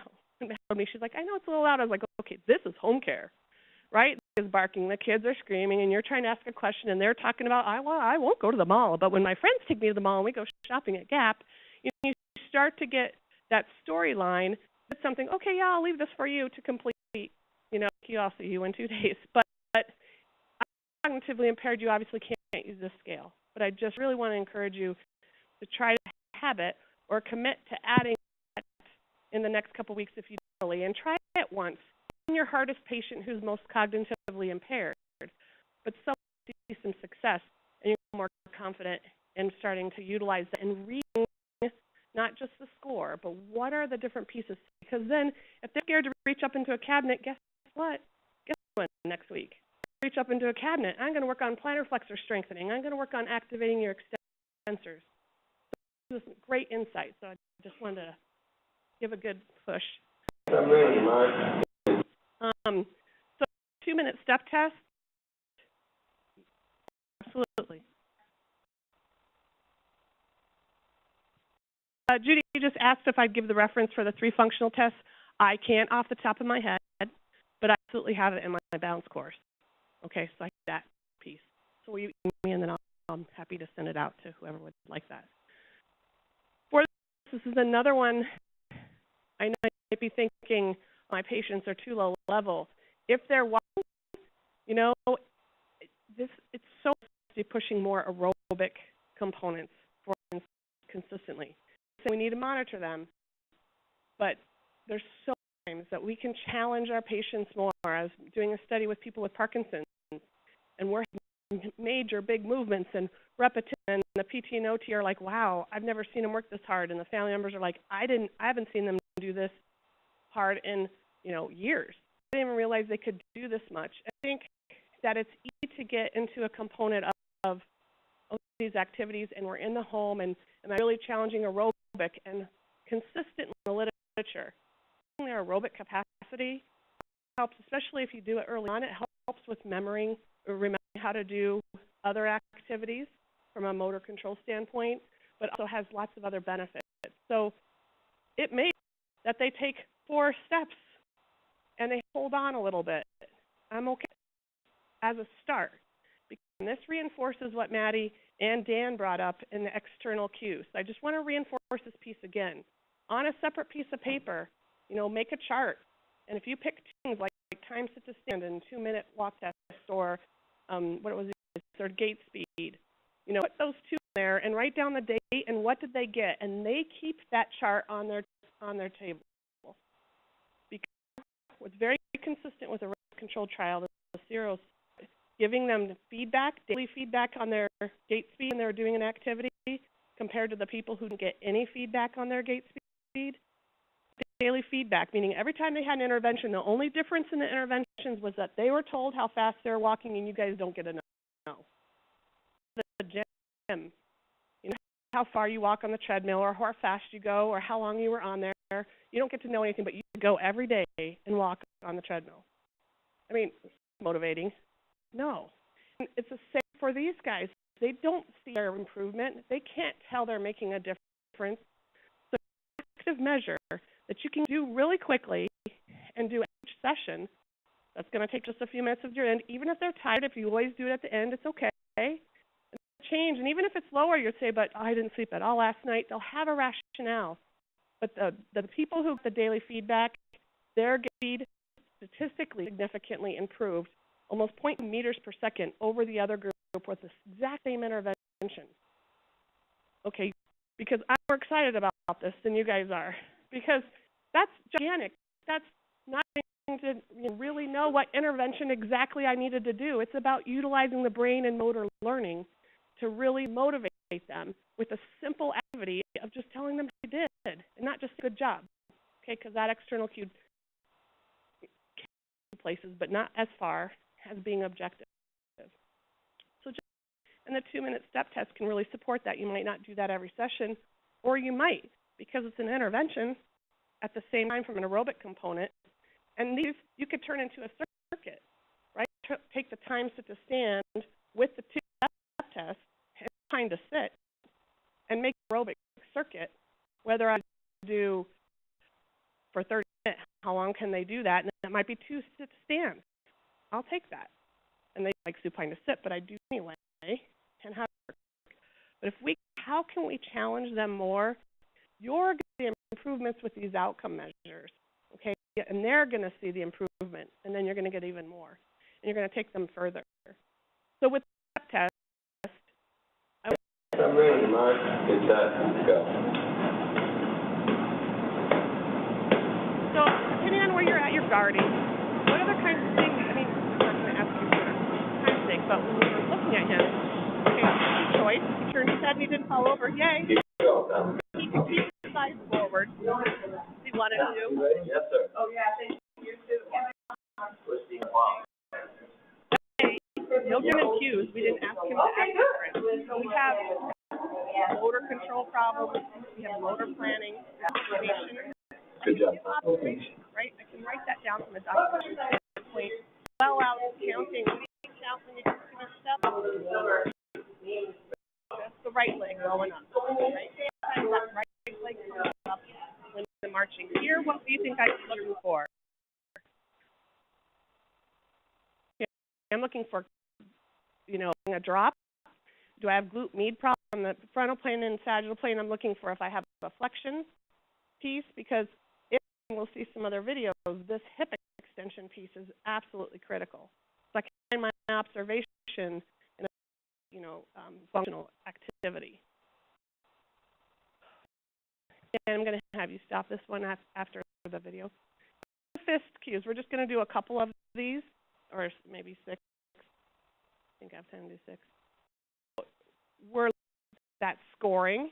If she's slower, if she needs physical assist, can she turn herself all the way around? Looking also that I'm also looking at when it comes to turning. I'm getting all my little points in that I want to get in somewhere. So, as you know, working on turning is really important because you guys know in home care they turn more than they ever walk straight, and so working on that. And so there's some talking about turning really starts with the head. About vision, the eye turn, and the head turns, the trunk turns. This motion in here, you could also be seeing how they do that. Where did they initiate that movement? And could I turn that into an intervention that then builds it up to once they're upstanding? So you can do it like that. From that standpoint, what would you score, what you just saw? Okay, so what we're going to do for this, because who is the young people? And so you guys all play. I'm like, okay, can you hold up your hands? Like, okay, a 4, a 3, a 2, a 1, a 0. Like, because we're hitting the half an hour, and I want you at home too to stay. So we're paying attention. We actually can see you. Chris is looking at you. Where you sure that you're watching? I'm just kidding. But I want you to really look at the video and think, okay, what would I score them? Practicing. So this one, so I'll just do this one, but then we're going to do a few more. So I want everybody breathing, right? Deep breath. You need to stand up and watch the next video. Would you guys remember how she turned? What would you score? Just hold up your hands. Come on, take a deep breath. Okay, 2s, and I have a 1 from Dolores, so this one you wouldn't win. I'm just saying. Because she physical assist to really to turn. Okay, I got it. So after to do it again, you guys don't have all the information, but she doesn't need upper extremities, but she does do this slow turning piece. So if you had the opportunity or there, you most likely give her a 3. So remember this scoring system? And go to is it going? Okay. Sorry, there's a delay. Forward piece. When you look at the video on the website, remember the website, has anyone ever been to the FIST website? Okay, so that's points. She's really supposed to go all the way until your chest is almost to your thighs. They're really to reach as far as you can. So looking at that, it looks a little awkward, but you could see her in the beginning. I wouldn't even say that's slowed. But what for her? This one's a little tricky. These 3s. It's hard if you do 3 like this or 3. I can't tell, but that's okay. Just go with 3s. I would do 3 as well because there is an increased time piece there during the verbal cues. So encourage her to go reach further. Okay. So I was asked if you're to have your hand in your lap, and what you would do is if they did that automatically, because that would be considered use of upper extremity, you would then ask them, can you do it without holding on? Okay. So had to keep her hand, which she didn't, but we did for that video. She would be a 2. Okay. Great question. All right. So the next one. So upper extremity support is 2, but you can ask them after the first time if they can do it without. This you'll see which put it. Oops. Okay, there's your 1. Okay, Dolores noted. Okay. Definitely, I'm just kidding. So it didn't need that much assist, but the min assist is between, contact guard to min assist. Anything that's less than 25%, your min assist score. Okay, so you're. So if you go to the next one.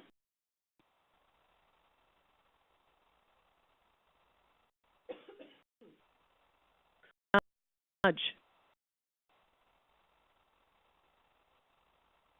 Okay, and that what you guys are saying at home, because I could hear you, is that the nudges are supposed to be given throughout randomly, right? Not one in each direction. And so you're looking for that piece. Again, If they need any kind of physical assist correction, even if it's light, give them the one, okay?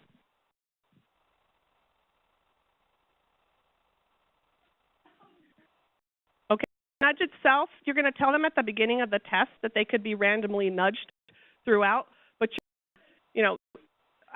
but whatever. I prefer it, but remember the goal of the nudging. The goal of nudging is reactive balance.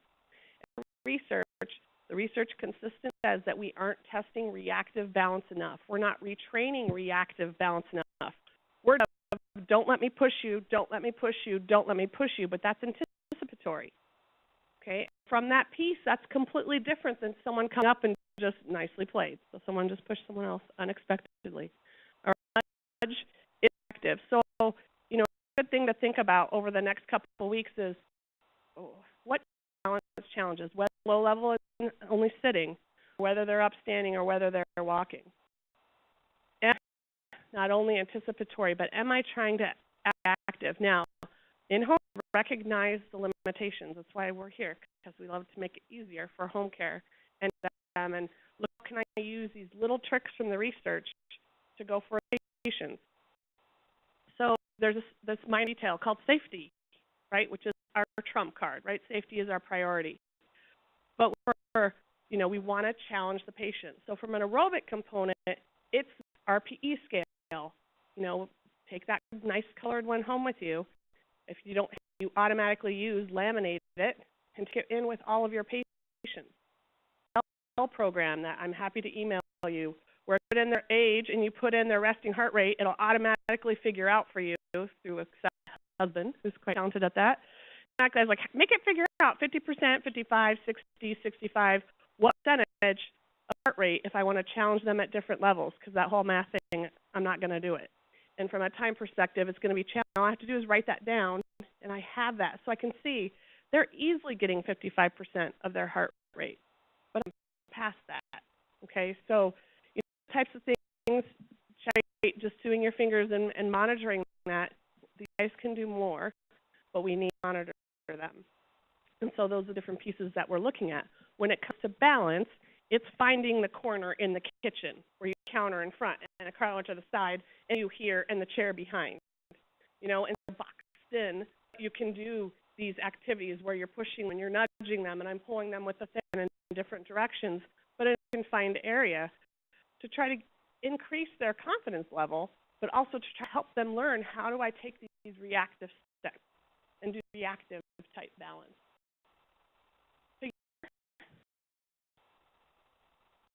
So what you can see when you're watching someone do types of activities is what's their tendency? Where do they tend to go? It's like no, try in the middle. And again, she used her hand. She said that, you want to make sure that you're running. If they use that, I can't assume they have to have it. I need to tell them, now try it without it, just so that you can comparison. Okay, I have left. One more of all the scooting, so just let it keep playing. So for scooting, posterior, the side, the reason I like this test, and it was a couple years ago at CSM where I saw the person behind it, and I was like, I like this test because in research as much, but the trunk impairment scale or the postural assessment scale for stroke, which are the two other lower level outcome measure tests that you can use, this one was more functional to me. You got to scoot back, you got to scoot to the side, you got to reach down and pick something up, you got to be able to reach forward, you got to be able to reach out to the side. So the activities she chose, they specifically worked really hard to make it functional. Well, making the chart something to easily fill out. And so from keeping the scoring consistent, all of them, you had to add min or mod and max assist to be able to improvement. Written her a couple times asking if we could put it into your documentation our system, which we did, which Chris did. So this is in our system. I asked her, could we do that? And she's like, yes, please. We just did it down here with the whole home care agency so that we got research in the future in regards to scoring. But that objective piece, you can be utilizing pieces of it, even if you're trying to show them how they improved. And then looking at why can't they scoot forward? Why can't they scoop back? What strategies are they using, going back to our observational skills? So maybe You're going to walk all the way to the end of the row. Yeah. At your normal pace, Yeah. okay? All right. I want to talk. Begin. Okay, so just him. Oh, he was so good to the video. And his video, do I get to see myself video? Does everybody watch it? You know, does everybody like my video? You know, he was very excited. I saw him last week and I said, yes, you made the video cut. And we cut and mail. But what do you see? I have a gait speed and I like having this objective measure. I told you this gait speed because home care, sometimes people don't use it because the distance, you think longer distance, but you don't. Bohannon has shown that. But what do you see for her too? What is it that you see when you see them like, right now I want to treat that? So we have no arm swing, which is tough in a short distance, right? But with slow speed, you wouldn't, he's at a gait speed where you would start to hope for that. All about the posture. You know, I want to know how tight are his hip flexors. You know, I'm down doing a Thomas test. I'd lay him down. I'd have him hold back, and I'd bring the other leg down. I've done it with people who are extremely heavy, people who have strokes, people who are level. Because this is the key. If I sit there and say, stand up tall, no stand up tall, no stand up tall, okay, my verbal cue is not working because they can't. These are so tight. And this whole piece of these hip extensors not activating is a significant problem consistently. I don't care who your diagnosis is. And you walk, and this activating. You'll ask them to squeeze their bottom, and they don't even know how to turn it anymore because they're inactive. And walker in front of them, and that's their balance point now, where their center of mass is. So speed, when I'm watching time sit to stand, watching time sit to stand, I'm focused on those hips. I'm focused on the hip extensor strength. Can they finish that all the way up? Very excited. When can I do this video? He's done video in the past. And he's like, when am I going to be on that? When am I going to be on this? I want to see my nose. So he was very excited. And, you know, he has his other arm crossed, but he does a great job. But I still have time. And the other thing with him is now I'm thinking power. Right here, there's enough strength to stand up, but you know we need power in the muscles. That means faster concentrics and eccentric. For them to be able to do sit to stand, for them to be able to do stairs. So it's not just about it's about strengthening in a way to facilitate power. And with and that Dan brought this up, and I think a couple people brought this up. Can do the test even when they need physical assist? Okay. Yes, I would still do the test. What can't you do though if you do that? Yeah, you to norms because cutoff scores are without. And you're like thinking, well, why should I use this test? Because my patient needs assist. Right? Patients need assist. I need to show improvement, and I want to show them improvement. So we'll be doing these tests, noting how much assist, hoping I can decrease that. Focused on why do they need the physical assist? Why do they need to push up with their hands? The hip flexion, he's kind of stuck in that posterior tilt. Do I have the range to get into an anterior tilt to get pre-extension? The power, and sometimes just adjusting your cue and making sure that range of motion can be the key to retraining the motion. When they're city boy all day, this is the position they're going to get stuck in. So in the chair, I have them try to sit backwards in the chair, get that stretched out into an anterior tilt, and have them do some activities. Then go back and try to retrain the motion and focus on power, pushing down through your heels. You're watching to see if they're going up on their toes. And for you to see people going up on their toes, and it's easy to miss when you're sitting there trying to guard them. I don't know what it is, but their automatic reaction of pushing up. And for you guys on your toes is hard from the chair.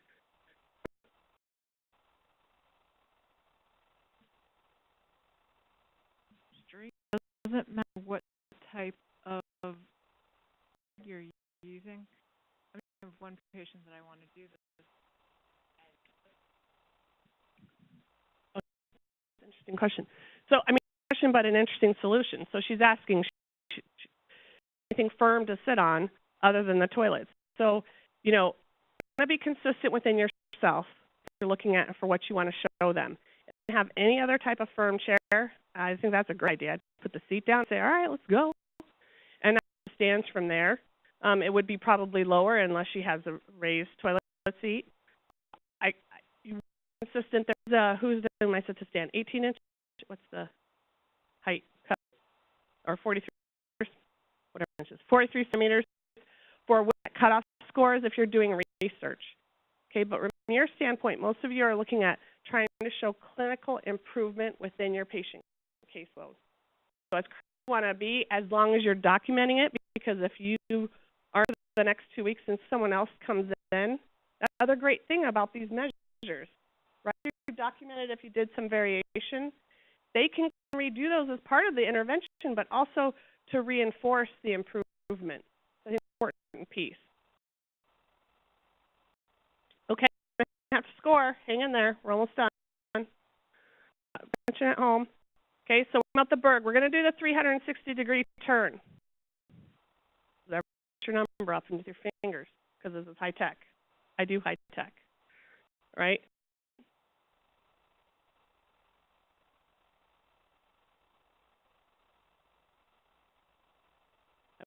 On him, his flexors don't look that easy. Things I'd probably do occiput to wall distance measurement on him to try to movement if I could see if he could even get into that position or if I wanted to work on it.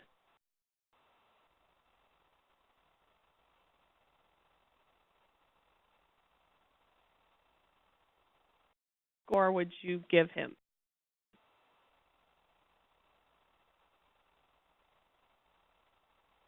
And I have ones. Okay? So, if you were to look at that timing, it's more than 4 seconds. Okay? That's pretty right. But you can see that you can time it. So he's 360 degrees safely but slowly. He needs close supine or vacuuming. So for me, whenever I think about that, I'm always like, do I feel like I need to, could I sit across the room and watch them and feel confident about that, or do I need to be close supervision? So with, I mean, you could really go back and forth between them.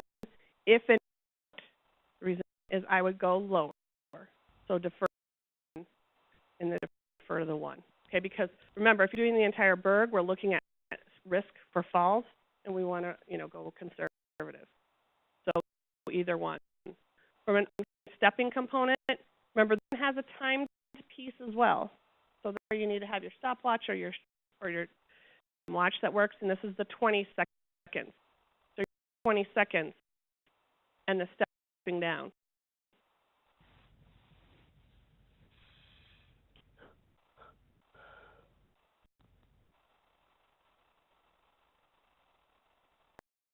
But you're also counting how many times he's stepping up and stepping down. Get to the end of this, you'll see. Okay, we have a little correction there, but we do 8, and he does it in about 20 seconds. Okay, but what score would you guys give him?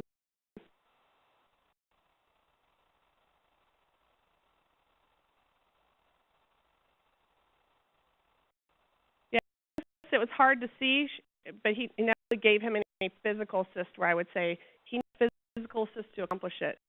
Supervision there in case he were to, but he didn't in this case.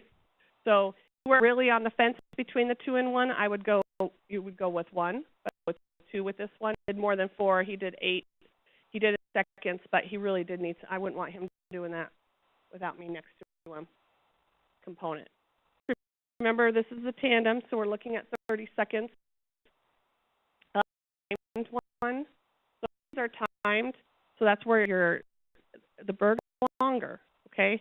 If you look at each one individually, okay, each test individually, it gives you information. You're asking why. Why can't he stand in that direction? Why can't he stand in this direction? Why can't he balance that direction? So, formative standpoint, yeah, it's longer, so some people might not do it. But once you really look at each piece, and when he switches his leg, if they say they can pick which leg they they go into their tandem with. We'll pick their strongest leg to stand on and put the other front. Watch Judy's like, ah! But so you guys score with him.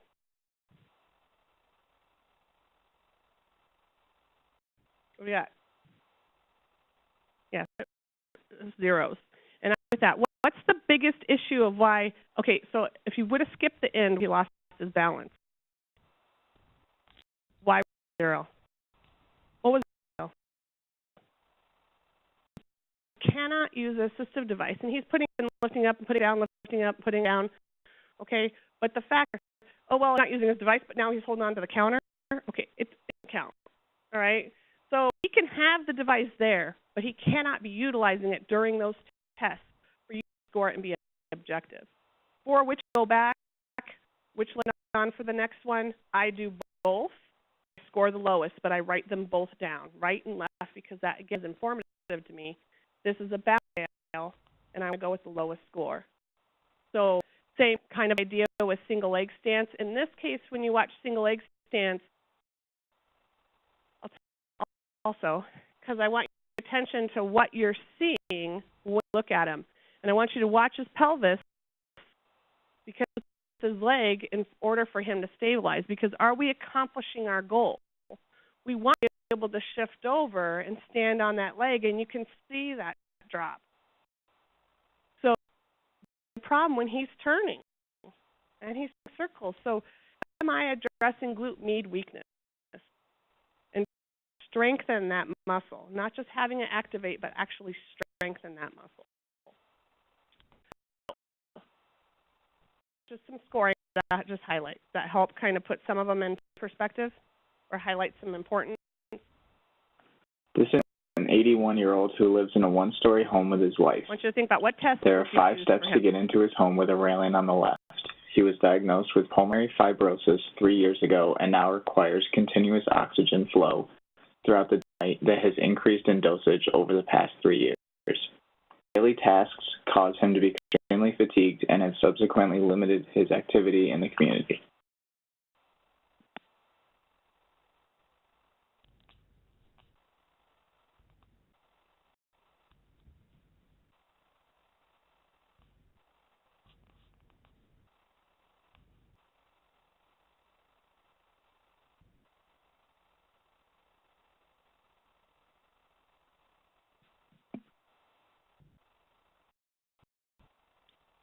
What testing?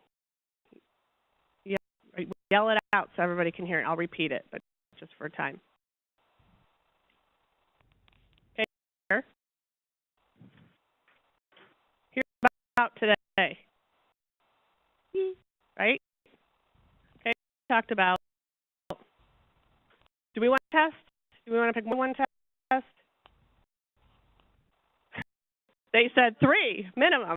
So when possible, right? Our lower level patients, it's usually challenging, but we want variety, but we also can't take all day. So I understand that. So you're going to prioritize. But look at him and thinking about what is your priority for him, given what he's able to do, what tests would you really want to focus on? So because the fatigue aerobic capacity, he's on oxygen. Yes, we can do it on oxygen. Are we going to measure O2? Yeah. Are we going to measure RPE? Yeah. Should I teach him doing activity like that? Once you hit on how you can do somewhat hard, I always ask him, somewhat hard or really hard? Because to really hard, I want them to back off a little bit. And then start learning that themselves of when they're doing activities through the day so they can start doing energy conservation. Because you want to be specific. You train energy conservation. And that's how I give them their own cue to be able to work through that. What else could we do?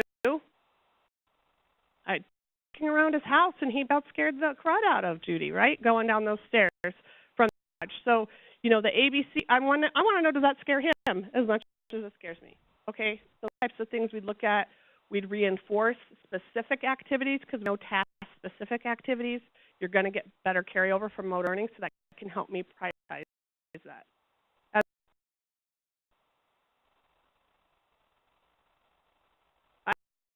What?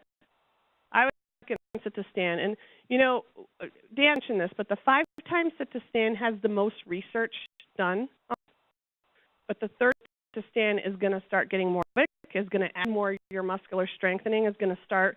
And as soon as they do okay with that, go to 60 second. And yeah, they'll do 15 and 30 seconds. And then they could only do 2 in the last seconds. Now, I need to be working on muscular endurance, you know, I'm working on the other pieces, okay?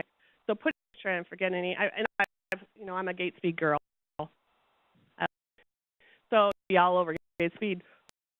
Just in regards to an external cue. So I'm a chart, and I do 30 seconds sit to stand on the chart, and I would do Gait Speed on that chart as a 2-minute step test.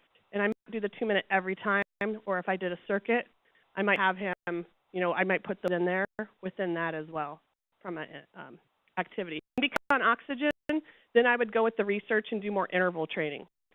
So where they're at rest, and then they do 30 seconds, you know, as they can within their COPD. There's a lot of good research and emphasis on interval training for people with COPD.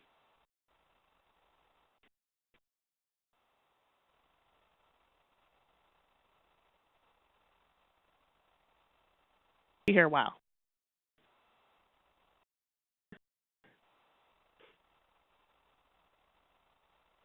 Sorry. What? So I might get 2 hands with mod assist, and I'm that. I'm not. You know, this is the thing. Once you give someone assist, you can't the cutoff scores. But hello, they're already at risk for falls. You had to give them assist. So we don't need the cutoff score to indicate they're at risk for falls. We already know that. We're looking for ways to show improvement. I would go, I need to make him functional from a lower level activity, okay? And that's about going.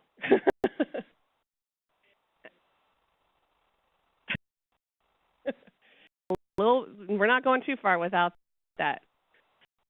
Looking at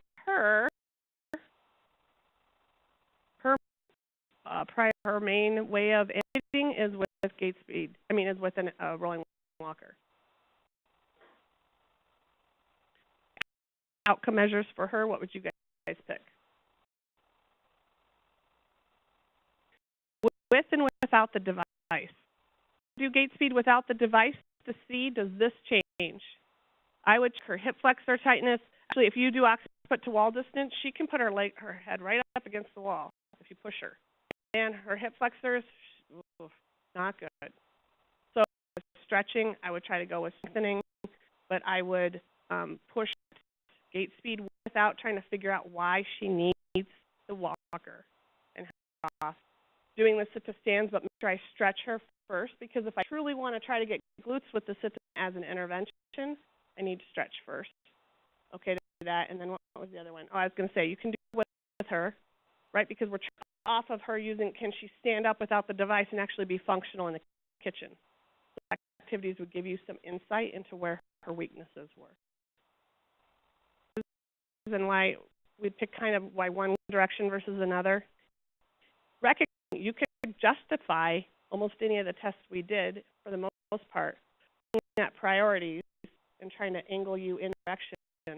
Again, challenge, you know, utilizing the tool for your observation skills to the best impairment or the most focused impairment.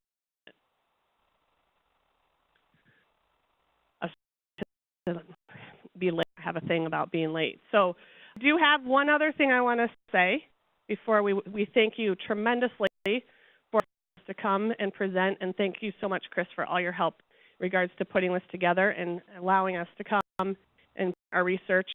And for you who are here, we're going to have you fill out some forms. But even for the people at home, you're not going to have, don't stop recording.